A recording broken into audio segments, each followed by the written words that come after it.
Hey, it's Steven with Parts Doctor. In this video, I'm going to show you how to replace the door latch on a Samsung dryer. We'll need a Phillips screwdriver. Let's get started.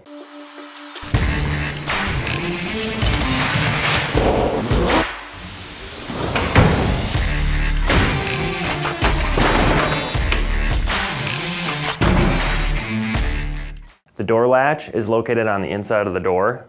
The reason you'd need to replace it is if the door won't close or stay closed. To remove the latch, remove the two Phillips screws.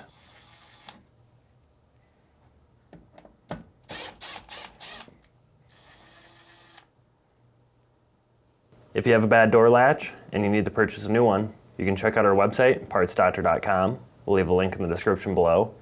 You want to make sure you're searching with the model number from the tag on your dryer to make sure you get the correct part. To install the latch, align the tab with the notch, set in place, and reinstall the two screws.